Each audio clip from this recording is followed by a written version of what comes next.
La profession de foi tirée de l'Évangile des 12. 20. Nous croyons en l'Esprit septuple de Dieu, dispensateur de vie, qui émane de la Sainte Père, qui descend sur Jésus et sur tous ceux qui sont fidèles à la lumière intérieure. Qui réside dans la communauté, qui vient toujours dans le monde et illumine chaque âme qui cherche. Qui donne la loi qui juge les vivants et les morts. Qui parle à travers les prophètes de tous les temps et de tous les pays. 21. Nous croyons en une communauté sainte, universelle et apostolique. Témoin de toute vérité, qui la reçoit et la dispense. Créée par l'Esprit et le feu de Dieu. Nourrie par les eaux, les semences et les fruits de la terre. Qui, par l'Esprit de vie, ses 12 livres et sacrements, ses paroles et œuvres sacrées, réunit les élus dans une union mystique et unit l'humanité à Dieu, qui nous rend participants de la vie et de l'essence divine, en témoignant dans les symboles sacrés. 22. Et nous attendons le retour du Christ universel et du royaume de Dieu, où règne la justice.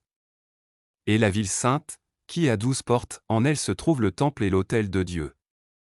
D'où émanent 3 ordres dans une quadruple fonction, pour enseigner toute la vérité et offrir le sacrifice quotidien de la louange. 23. Et ainsi à l'intérieur comme à l'extérieur. Dans le grand comme dans le petit. Ainsi en haut comme en bas, comme au ciel, ainsi aussi sur la terre. Nous croyons en la purification de l'âme par de nombreuses naissances et expériences, en la résurrection des morts, en la vie éternelle de tous les justes, d'éternité en éternité, et au repos en Dieu pour toujours. Amen. 24. Et tandis que les nuages d'encens s'élevaient, le son de nombreuses cloches se fit entendre, et une multitude de foules célestes louèrent Dieu et dirent. 25. Gloire, honneur, louange et bénédiction à Dieu, le Père, l'époux et le Fils, un avec la mère, l'épouse et la fille, d'où procède l'Esprit éternel, par lequel tous les êtres sont créés. Depuis toute éternité, maintenant et pour toute l'éternité. Amen. Alléluia, Alléluia, Alléluia. Remarque. La lumière intérieure est l'Esprit de Dieu. Dans le calme, nous pouvons nous en approcher. Et il nous donne la vie et la vitalité.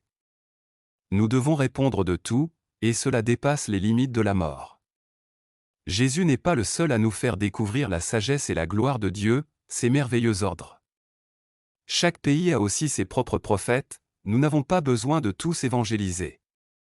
L'Esprit de Dieu descend dans l'âme, et l'âme s'élève dans l'Esprit. C'est ainsi que le ciel prend vie dans l'être humain. En Jésus, nous reconnaissons la volonté de Dieu, amour, dévouement, vérité et vie. Il nous accompagne dans notre cœur, pas loin. La lumière intérieure est l'Esprit de Dieu en nous. Dans le silence, il nous donne la vie, la force et la clarté. Celui qui lui est fidèle prend vie. L'Esprit habite dans la communauté et revient sans cesse dans le monde. Il parle à travers les prophètes de tous les temps et de tous les pays. Nous avons une responsabilité au-delà de la mort. Dieu agit de multiples façons. Tout ne doit pas être évangélisé, mais tout peut être reconnu dans la lumière.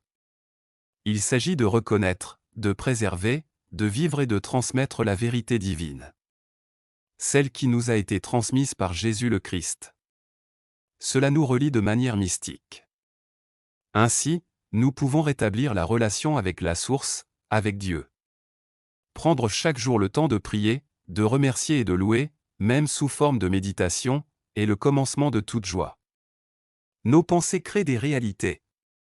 Ce que nous vivons à petite échelle, l'envie, les complexes, se retrouvent par exemple aussi en politique. L'au-delà n'est pas si différent de ce monde. C'est pourquoi cette vie est une bonne préparation.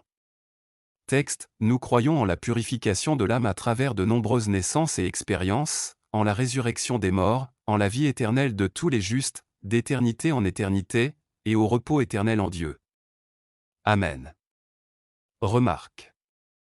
Le sens de notre existence est ici bien codé, grandir et nous développer au cours de nombreuses vies dans l'ici-bas et dans l'au-delà. Si ce n'était pas le cas, toutes les souffrances et tous les efforts seraient inutiles. Et le cosmos ne tirerait pas parti de précieuses qualités de caractère. La purification peut se faire par la connaissance ou par la souffrance. À la fin, nous reviendrons à la source de toute existence. Également appelée nirvana ou paradis. Résumé. Ce que nous portons en nous façonne le monde que nous vivons. Les pensées deviennent des attitudes, les attitudes deviennent des actes. Et les actes façonnent les communautés, les sociétés, l'histoire. L'envie, la peur et la soif de pouvoir ne se manifestent pas seulement dans le cœur de l'individu, mais se reflètent également dans la politique, l'économie et la religion. C'est pourquoi cette vie est une école. Une préparation à la fois au visible et à l'invisible.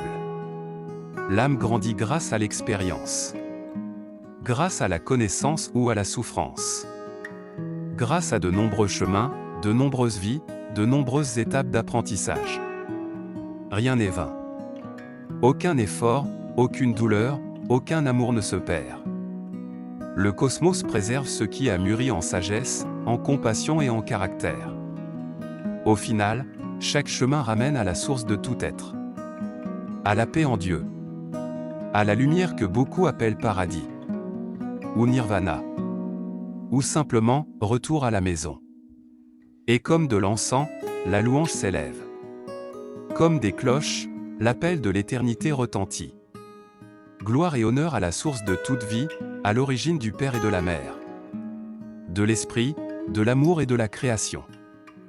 D'éternité en éternité. Amen. Alléluia.